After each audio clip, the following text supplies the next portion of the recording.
বিশুদ্ধ পানীয় জল ও রাস্তার দাবিতে ভোট বয়কটের ডাক রিয়াং জনগোষ্ঠীর। শুধু তাই নয়, দাবি আদায়ের লক্ষ্যে এলাকার প্রমিলা বাহিনী রাস্তা অবরোধে পর্যন্ত সামিল হলেন।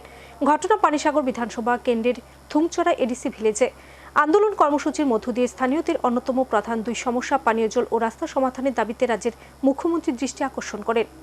জল ও রাস্তার দাবিতে ভোট বয়কটের ডাক দিল রিয়াং জনজাতিরা। সামনে রাজ্যে দ্বিতীয় দফার ভোট, আর এই ভোট বয়কট ঘোষণা করে শাসক দলের নেতাদের রাতের ঘুম কেড়ে নিল থুংচড়া এডিসি ভিলেজের জনজাতিরা। তুইথুরুই লমাথুরুই অর্থাৎ জল নেই রাস্তা নেই এই দাবিতে উত্তাল পাহাড়। অপরদিকে কুম্ভনিদ্রায় শাসকের বিরোধী নেতারা।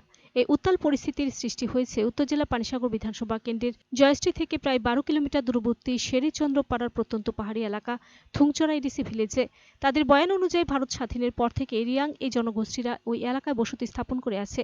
ইতিমধ্যে আজাদী কা অমৃত মহোৎসব ঘটা করে পালিত হয়ে গেলেও তাদের ভাগ্যে জুটেনি সে আনন্দের স্বাদ। একাল থেকে সেকাল ত্রিপুরায় অনেক সরকার প্রতিষ্ঠিত হলেও রিয়াং জনগোষ্ঠীর ভাগ্যে চাকা ঘোরেনি। অবশ্য ততক্ষণে গঙ্গায় অনেক জল গড়ালেও নুন আনতে পান্তা ফোরানো জনজাতিদের বিশুদ্ধ পানীয় জলের একমাত্র ভরসা সেই পাহাড়ি ছড়া। চলতি বর্ষা মৌসুমে 2 কিলোমিটার দূরবর্তী এই পাহাড়ি ছড়ার জলই তেষ্টা মেটানো থেকে শুরু করে আবাল বৃদ্ধদের স্নান ও কাপড় কাচা, বাসন মাজা সবকিছু নির্ভর করতে হচ্ছে, যার ফলে প্রতি বছরই জলবাহিত রোগ ও ম্যালেরিয়ার প্রাদুর্ভাব দেখা দেয় বলে জানান জনজাতিরা। তাই সাংবাদিকদের দেখে মহিলারা জলের কলসি নিয়ে বিক্ষোভ দেখাতে থাকে। তাদের আশ্বস্ত করার কেউ নেই। তাছাড়া শুখা মৌসুমে সে পাহাড়ি ছড়াও মুখ ফিরিয়ে নেয়, তখন অন্যান্য গ্রাম থেকে জল সংগ্রহ করতে হয়। অপরদিকে একইভাবে বেহাল অবস্থা এই গ্রামের প্রবেশের একমাত্র সড়কটিরও। জয়শ্রী দামছড়া সড়ক থেকে থুংচড়াই গ্রামের প্রবেশের মূল সড়কের প্রথমাংশে রয়েছে পিচঢালাই। এরপরই সড়কের আসল রূপ ফুটে উঠেছে। পাহাড়ি আঁকাবাঁকা রাস্তায় কোথাও রয়েছে ইট বিছানো, আবার কোথাও কর্দমাক্ত। এমত অবস্থায় কোনো নেতার দেখা নেই এলাকায়। পরাধীনতার গ্লানি মুছে স্বাধীনতার যেন কোনো সুযোগ সুবিধাই পাচ্ছে না রিয়াং জনজাতিরা। পাইপলাইনে জল পৌঁছে দেওয়ার নামে সাপ্লাই পয়েন্টও রয়েছে, শুধু নেই বিশুদ্ধ পানীয় জল। প্রায় শতাধিক পরিবারের মধ্যে 99% দরিদ্র সীমার নিচে বসবাসকারী। তাদের আয়ের প্রধান উৎস জুমক্ষেত। আর এই জুমিয়া পরিবারগুলো এবার লোকসভা ভোট বয়কটে ডাক দিল। এই আসনে প্রার্থী মহারানী বলে কথা, কিন্তু মহারানীর হয়ে প্রচারেও কাউকে যেতে দেখা গেল না। অবশ্য জুমিয়ারা জানান, বিধানসভা নির্বাচনের সময় বিধায়ক বিনয় ভূষণ দাস ভোট ভিক্ষার জন্য এলাকায় গেলেও আর দেখানি বিধায়ক সাহেবের।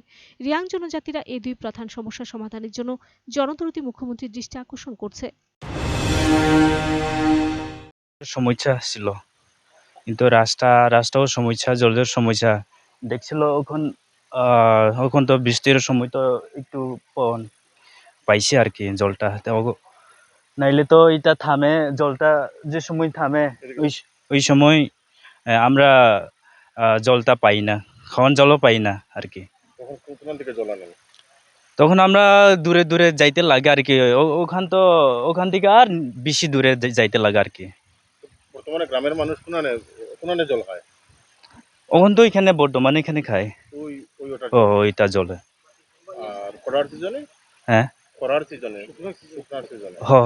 শুনে সিজনে কোনা থেকে খায়? এখান থেকে মানে গর্ত করিয়া খায় আর কি।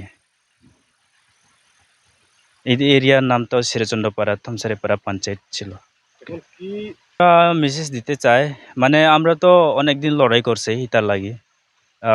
আগেও আমরা রাস্তাও স্ট্রাইক করছিল, কিন্তু অ্যাকশন নেওয়া হইব এরকমই তারাগুই আর কি। মানে কিছু অ্যাকশন এখনো নেওয়া হয় না। Video report search India TNN।